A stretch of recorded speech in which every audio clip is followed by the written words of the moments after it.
درود به دوستان پیج پسر طبیعت، با من همراه باشید تا زندگی قدیمی ها رو بهتون نشون بدم.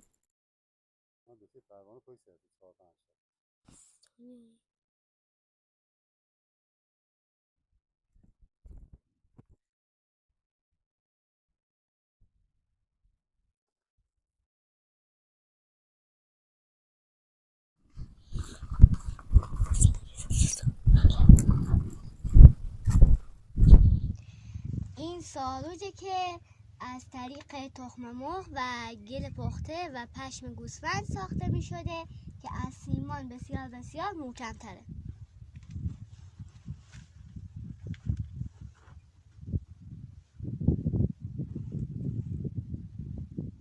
این خروجی آب استخره.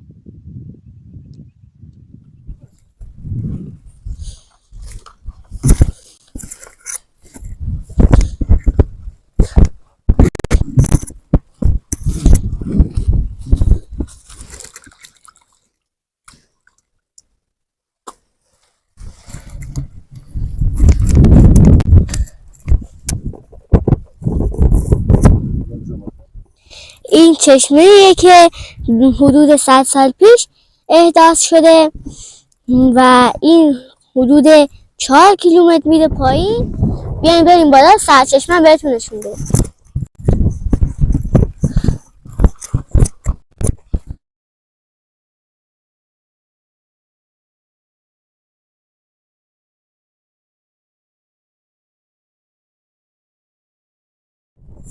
این آسیابه که داخلش گندم، برنج، جو آسیاب میکردن تا آرد بشه.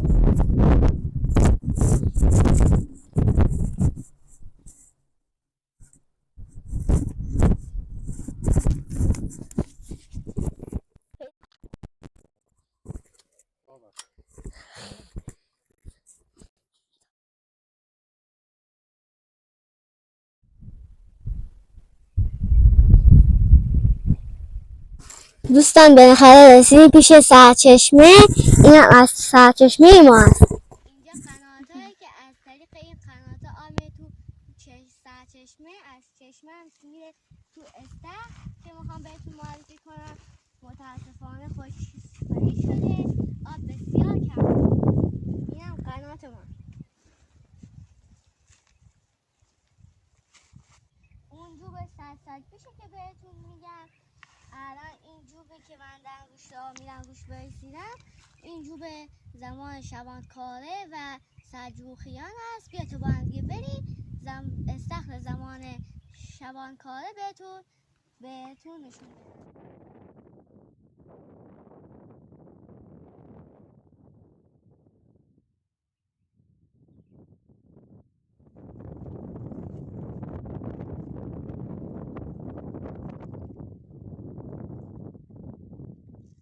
برای دوره سلجوقیان استخری که من میگم و شبانکاره استخر برای زمان شبانکاره و سلجوقیان، یعنی برای انجیر کاشت میشده، انار کاشت میشده که متاسفانه آب قطع شد و خشکسالی اومد. از همین انجیر و انارا خشک شد. خدمت این استخر بیش از 1000 سال پیشه. این دیواری که من روش وایسادم برای مواظبت از درختانشون بوده که دزد نیاد داخلش، حیوانات وحشی نیاد داخلش.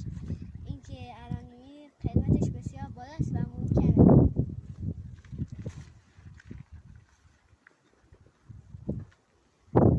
پشت سر من که می‌بینید خانه سراشون بوده، باغ داشتن، کشت می‌کردن اونجا.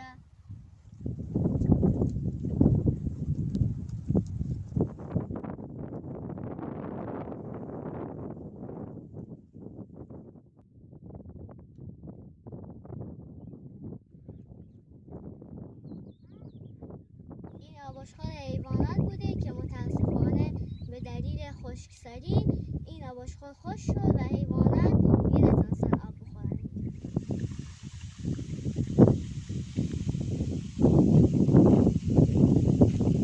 اینجا استخری است که حدود 100 سال پیش ساخته شده و اینجا آبش خشک شد متاسفانه به علت خشکی.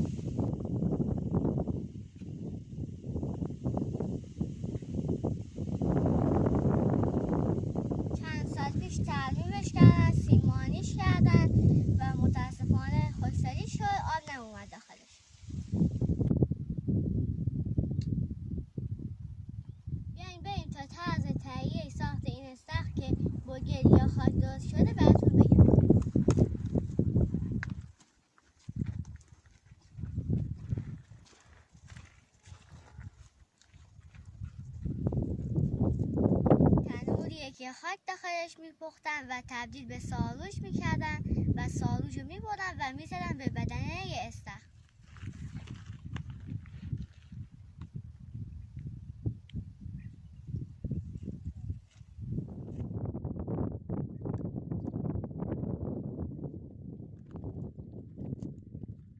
این درخت کناره که قدیم به جای میوه ازش استفاده میکرد و بسیار میوه خوشمزه داره. این درخت خیلی خالش هم تیزه.